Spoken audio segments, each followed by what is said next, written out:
This looks good. I'll take cappuccino, no cinnamon, and blueberry scone. Ladies and gentlemen, good afternoon, good evening, good morning, whatever time of day you're tuning in. It is Tuesday afternoon. I'm Brian Carpenter, sports editor of the Record Journal. I am along the left field line at Wilcox Tech, where the Indians, seeded number 3 in Class L, are hosting number 30 Fitch of Groton, alma mater of Matt Harvey of the Mets. Good game we got going on behind us. It's tied 4-4. It's the 9th inning, so you can kind of half pay attention to what I'm saying, but I really want to pay attention to what's going on behind me. We got a good game going on, and I'm kind of hoping that my death isn't televised. So if there's a line drive coming, Pete, give me a heads up, brother. This is the Week 8 edition of the Record Journal Athletes of the Week contest. We have some winners from last week to report on. We have the nominees for Week 8. We are now in the tournament season of the spring. 2 intense weeks here. Everything's getting underway today in baseball, softball, lacrosse, volleyball starts tomorrow. We got some state contenders. If you remember from last week, going to the Memorial Day holiday, we had Sheehan golfer Eli Dyer. And from baseball, we had from Maloney, Elliot Good. He and his team are out in Bethel today to open their tournament. And also from Wilcox Tech, right here. Wilcox Tech, we had Jack Rich. He's behind me playing. I'm pulling for Jack and the boys to pull out another 9th inning miracle today against Fitch. But don't tell the Groton fans here alongside of me. Anyways, our winner from last week, it was very, very close. In fact, it was so close we had to wait until actually this morning to get the final count to see who we would be interviewing tomorrow. And it is up at Maloney High School, Mr. Elliot Good from Maloney. Hopefully Elliot and the boys will be getting ready for another game tomorrow. First they have to take care of business today in Bethel. Let's see what Elliot's got to say. Get there!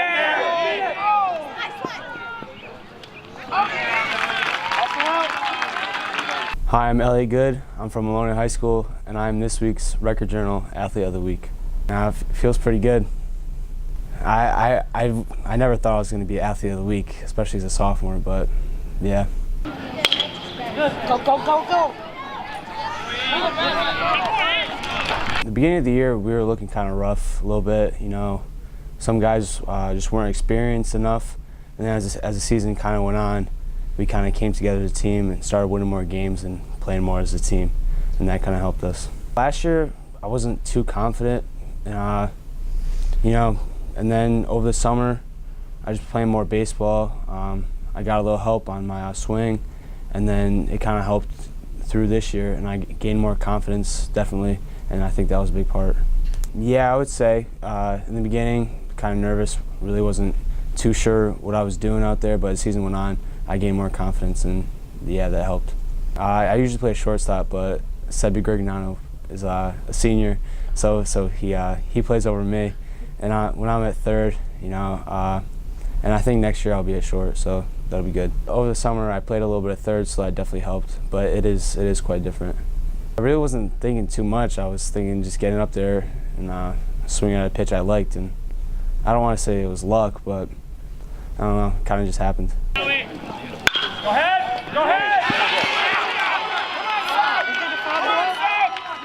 Stay right here, Shelby. Stay on the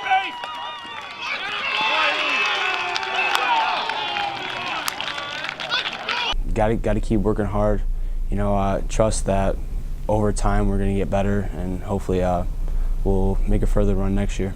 You know, I play 2 other sports, basketball and football, so that kind of fills up the time. But hanging out with my friends, family, that's most of it. My brother, he has autism. I don't think too many people know that, so I kind of like to keep that hidden a little bit, because it's sort of emotional, but I love him, so we just spend time together. You know, he comes to all my games, so does the rest of my family, so he kind of shows love by coming to all my games. Probably going to work on becoming a better player, a better leader, definitely. Just trying my hardest no matter what. You know, for losing, just trying the best to be a better player and try to come back and win. They're a fun group of guys to hang out with, but at the same time, they're also very serious about what they did. So I kind of learned to have fun, but be serious at the same time. Definitely going to Florida. That was definitely the funnest. We played 6 games down there in Orlando, so we stayed at a Disney resort. We played teams from all over. So I think we played a team from like Washington. That was kind of cool. That was Elliot Good from Maloney Baseball. Back here at Wilcox, Fitch, 2 outs in the top of the 9th. They got a runner on board. Hopefully Wilcox can hold them off. get up to bat and score the winning run and advance to tomorrow.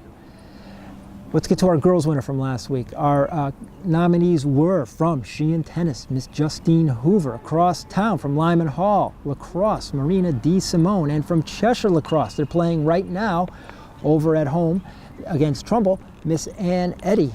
Again, it was very close, and again, our winner was Justine Hoover from Sheehan. We're going to catch up with her on Wednesday, playing a little tennis over at the high school, getting ready for Saturday's State Open. Enjoy. Hi, my name is Justine Hoover, and I play for Sheehan Tennis, and I'm Record Journal Athlete of the Week. This year? Yeah. Probably had an outstanding year. It means that all my success during the winter has paid off. I play all year round. I train outside and inside, so I think just winning this accomplishment has really gave me something to work up to for next year. It's been a good season. I have great captains. I have good teammates. Competition has definitely been harder since a lot of other teams have moved up, so it's been a good season. My best match of the year would have to be against North Haven. Julia Miglerini, she plays #1. She's also my doubles partner, and every time we play, we always have a good battle, and it's a lot of fun. It's definitely intimidating to play all the #1 girls on the team, but I think it's a good challenge for me, and I definitely work hard in every match to get that win. My experience helps me because I always tell myself to stay calm and play my game, keep consistent, don't go for a lot of shots. So definitely having experience does help me.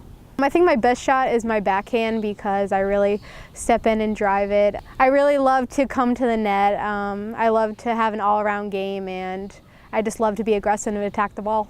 I love the energy in that I can have control because I'm the only one on the court. I don't have a doubles partner next to me, so I could really think about my shots and decide where I want to place them and what I want to do with the ball next.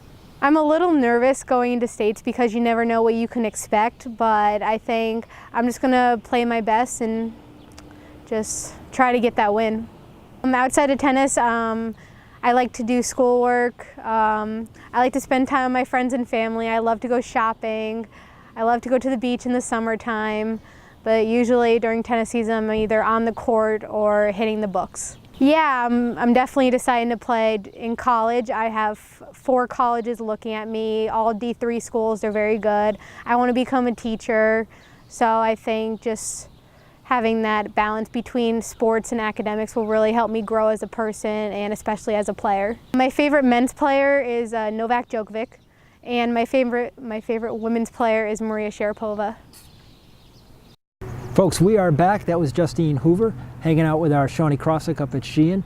Listen, got some bad news for local folks. Fitch put a run across here in the top of the 9th. We're going to the bottom of the 9th. Wilcox has to get at least 1.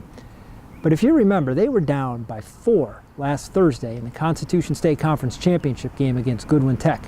Down 6-2, and the first 2 guys in the 9th, their top 2 hitters, made outs. Nobody on base, 2 outs, down 4 runs. Wilcox comes back with 5 runs and wins. So Wilcox certainly has proven they can pull off these improbable comebacks. Heck, they just need 1 today, 2 to win. So we'll see what happens over my right and left shoulders while I'm talking. Speaking of that comeback, our first nominee for Week 8 played in that game. He is the boy who had, you can consider the game-winning hit. He definitely had the game-tying hit. The game-winning run came on when the center fielder misplayed his base hit up the middle. Young kid, only a freshman, Aaron Nieves. Aaron, if you remember last Thursday, it was cold, it was wet, the kid was having back spasms. Coach Dave Cronin came up to the kid before his at-bat in the 9th and said, "Can you hit?" And Aaron said, "Yes, I can," and yes, he could. Base hit up the middle, brought in the tying run, and when the ball got by the center fielder, Ben Budd came around to score, the game-winning run. Fantastic game, probably our best game of the season so far in terms of comebacks. In fact, hands down our best game. We'll see what the state tournament brings. But for now, Aaron Nieves, nominee #1 for the boys, Week 8. For our second nominee and our third, we go over to the volleyball courts. The tournament starts up tomorrow night at home for all of our teams. Cheshire, Southington, and Maloney, all are going to be at home. Our first nominee is from Maloney. He is senior Melvin Polanco. Melvin's had a great season. He's a senior. He missed 4 games with a concussion, only played 16 games, but get this, he still led his team in kills and assists. It's a rare dude who leads his team in kills and assists. Also, the kid's a serving machine. He has 72 aces. And even with missing those 4 games, it's still the second highest in the state, at least for people who post their stats online. In terms of per average aces, Melvin's the top man. He is our second nominee for Week 8 Athletes of the Week contest. And our third guy, also from volleyball, over at Cheshire, Mike Stickney. This guy's been the divine hammer this year.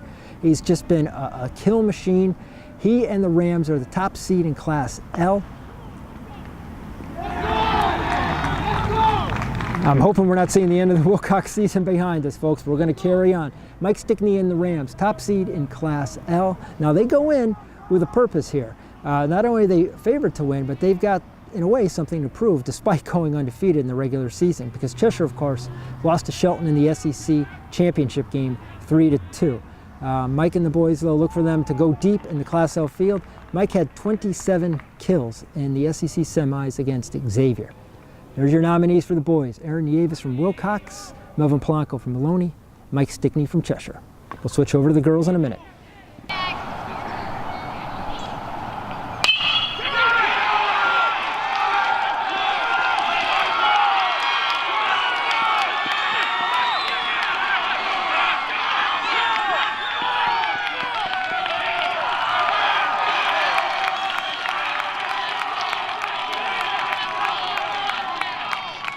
Pardon the commercial interruption, but hey, you just saw what Jack Rich just did there.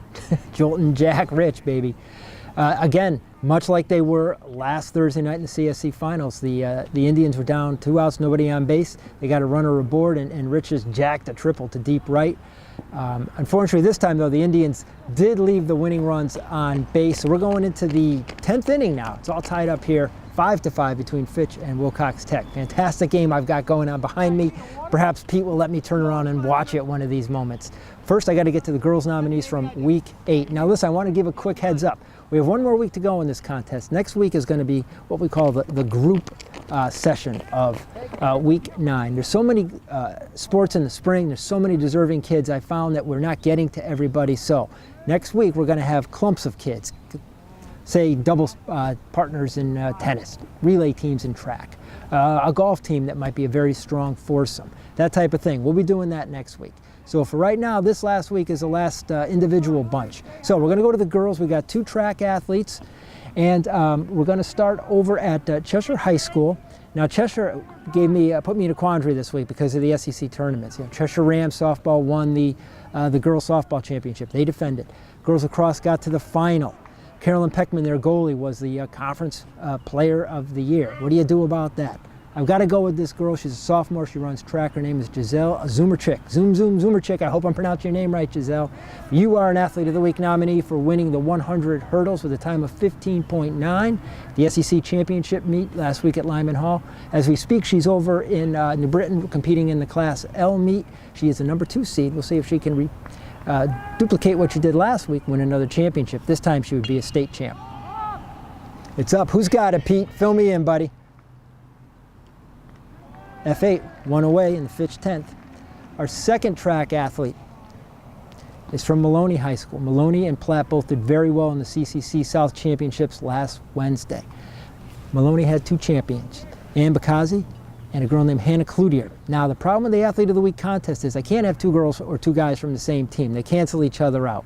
So I got to go with just one, and you're going to get your due. Trust me. We're going with Hannah Cloutier this week, and here's why. She not only won her event, she also broke her own school record in the event. So she gets the twofer. She's our Athlete of the Week nominee.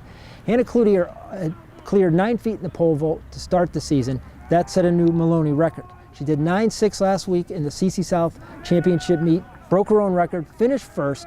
She takes her 9.6 into today's Class L meet.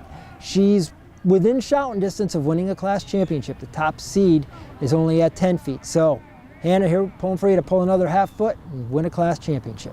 Well, folks, before we get to our last girl quick game update, Wilcox is going to have to mount another rally. Triple for Fitch. Dude scores on a sacrifice fly. Fitch has gone back ahead 6-5. Stick around. Wilcox has a way of pulling these things out. Don't want to forget our third and final nominee. She is playing right now as we speak up in South Windsor. Lyman Hall softball. Junior Sam Carbone. Here's a girl Now, Limonau didn't play last week. That is true. But I'm telling you why I picked Sam Carbone, because she's had a great season start to finish. And there's a lot of kids out there who get on the short list each week and for some reason or another fall through the cracks and someone else gets a nod. Not saying this is a makeup vote, not at all. Sam Carbone deserves this. Sam, we've been watching all season. We know we've been having a good year. She's a junior captain, batting .357, heading into the postseason. She's on an 8 for 15 roll. I hope right now in South Windsor you're on a 4 for 4 roll, Sam. All right, folks, those are our nominees. I want you to stick around and watch the rest of the game, which Pete Paguagua is going to film for you. My man Pete here with me at Wilcox Tech. Wilcox, they got to muster another run here to stay alive in the state Class L tournament. They are the number 3 seed. Now, listen, folks, we are right on the doorstep of June. Our awards brunch at the AquaTurf is June 25th. That's a Sunday, June 25th. It's a brunch. The AquaTurf brunch is awesome. Rebecca Lobo is going to be there. She's awesome. Her husband, Steve Russian, I hope is there because he's an awesome writer too. That's enough awesomeness for one day. Here's what you got to do. You got to vote in our Record Journal Athlete of the Week contest, Week 8. You're going to go online starting this morning, Thursday morning when you get there. Pete's going to show you where. Now, any nominees for Athlete of the Week, any scholar athletes, anybody who's been named to our All Record Journal teams throughout the year, there is still time to go and apply for our Wallingford Buick GMC $5,000 scholarship, which we will be awarding at the brunch on the 25th. Pete's going to put that address up as well. Thank you very much, Pete. You can go on there and apply for that. You still have time. Last but not least, the tickets. You got to go. You got to go. Everyone's going to be there. Got a lot of folks being invited. Spring athletes, your invitations will be coming shortly. We're compiling the address list right now. We'll be getting your addresses out. Fall and winter athletes, you should already have had your invitations. Please sign up. We're looking forward to seeing you on the 25th at the AquaTurf. Wilcox Tech, I want to see you pull this baby out. We'll catch you next week. Take care.